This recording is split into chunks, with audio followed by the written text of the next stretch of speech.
দাম কম 130 টাকা কিলো। এটা পেঁচুন দেবে। জানি চাইলেই সব কিছু পাওয়া যায় না, আর সঠিক সময় না আসলে ভগবানও সেটা আমাদের হাতে তুলে দেন না। তাই সেই অপেক্ষায় আছি। আমার একটা ছোট্ট স্বপ্ন আছে, সেই স্বপ্নটা যে কবে সত্যি হবে জানি না। আমি সময়ের অপেক্ষায় রইলাম।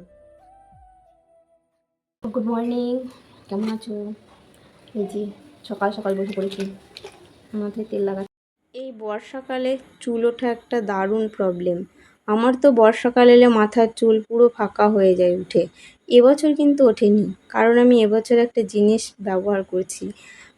বলতে একটা নারকেল তেলের সঙ্গে কিছু জিনিস দিয়ে না আমি একটা তেল বানিয়েছি। তো তেলটা না আমি প্রায় 1 মাস হলো ম্যাসাজ করছি। তারপরে যাই হোক আস্তে আস্তে ভালো একটা রেজাল্ট এসছে। সামনে কপালটা পুরো ফাঁকা হয়ে গেছিলো, কপালটায় দেখছি বেশ ভালো চুল গজিয়েছে ছোট ছোট।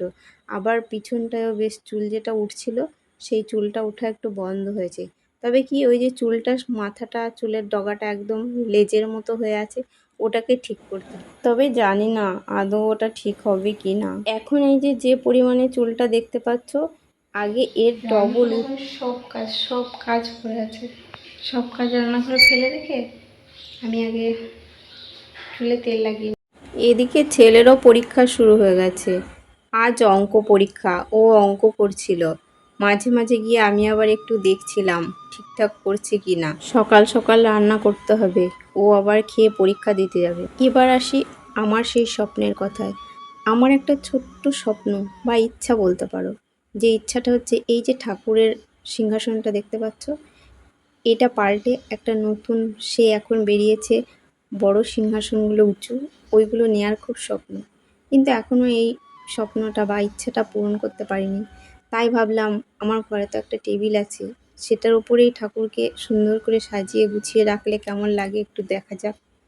সেই জন্য কি করব, এইটাকে নামিয়ে আবার এভাবে ঠাকুরের আসনটাকে সুন্দর করে গোছালাম। হয়তো আমার সেই স্বপ্নটা পূর্ণ হয়নি, কিন্তু তবুও মনের ভিতরে একটা শান্তি পেলাম। মনে হলো যেন যাই হোক কিছু একটা তো হয়েছে। আমরা মেয়েরা একটু পরিবর্তন দেখলেই তো আনন্দ পাই ঘরের, তাই না? আমরা যত নিজেদের ঘরকে গোছাতে পারি ততই যেন আমাদের মনে শান্তি আসে। গল্প করতে করতে পুরো বাজারেই চলে এলাম। দেখো দাম কম 130 টাকা কিলো। ক্যাপসিকাম বলছে 130 টাকা কিলো। আর এই যে ওলগুলো, কত বড় বড় ওল। শসা, গাজর, উচ্ছে, মানে এত এত সবজি দেখে না মন ভরে যায়। কেনার থেকে না দেখায় যেন বেশি শান্তি। আর এই যে উচ্ছেগুলোও কি সুন্দর, সামনে থেকে দেখলে না আরও বেশি ভালো লাগে। আমার তো সবজি বাজারে যেতে খুব ভালো লাগে, শুধু দেখার জন্য। খাই বা না খাই, কিনি বা না কিনি সেটা আলাদা কথা, কিন্তু দেখে যেন মন ভরে যায়। এই যে লঙ্কাগুলো একদম সবুজ, আর এই শ্রাবণ মাস মানেই তো সবুজ, সব কিছু সবুজ, তাই না? আর এই দিদিভাইটা আবার লঙ্কায় হাত দিয়ে দেখছিল লঙ্কাগুলো কেমন। ও বলছে সরু লঙ্কায় ঝাল হবে কিনা সেটা।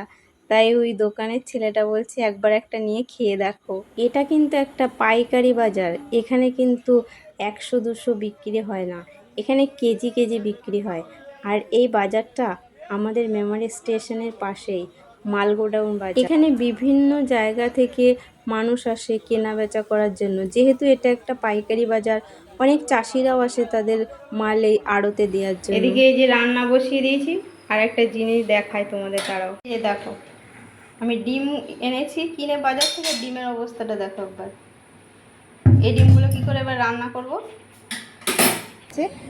এই যে চন্দ্রমল্লিকা, শীতের চন্দ্রমল্লিকা আমাদের কিন্তু এই যে এখনই একদম বসানো রেডি।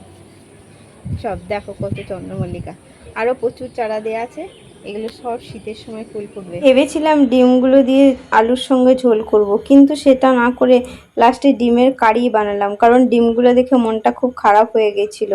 আর এদিকে দেখো এই যে কত দোপাটি গাছ বসিয়েছে আমাদের এখানে, বিভিন্ন কালারের ফুল ফুটবে দোপাটি গাছ। চলে এসেছি সন্ধ্যাবেলা টিফিন নিয়ে। আজকে কি টিফিনে কি বানিয়েছি দেখো, এই দেখো এই যে সোয়াবিনের পকোড়া আর সাথে আছে সস। এখন এই সস আর সয়াবিনের পকোড়া দিয়ে সন্ধ্যেবেলা টিফিনটা হবে আজকে। এইসব তেলে ভাজা এই খাবারগুলো আমার বরই বেশি ভালো বানাতে পারে, আমি ভালো বানাতে পারি না, তাই ওই বেশি বানায়। আমি ওই যে খাওয়ার দলে আছি, খাওয়ার জন্য বসে থাকি। আর এই যে দেখো ও পকোড়া ভাজছে, আমি পাশে গিয়ে দাঁড়িয়েই আছি। আমি বলছি আমাকে একটা দাও, টেস্ট করে দেখি। ও বলছে না এখন না, একটু পরে, আগে সব হোক তারপরে খাবে। আমি বললাম না, কতক্ষণ দাঁড়িয়ে থাকবো এভাবে, চোখের সামনে দাঁড়িয়ে থাকা যায়? লাস্টে কি করব, একটা তুলেই নিলাম। বুঝতে পেরেছি কিনা জানি না। আর এত টেস্টি হয়েছে খেতে, বলার মতো নয়।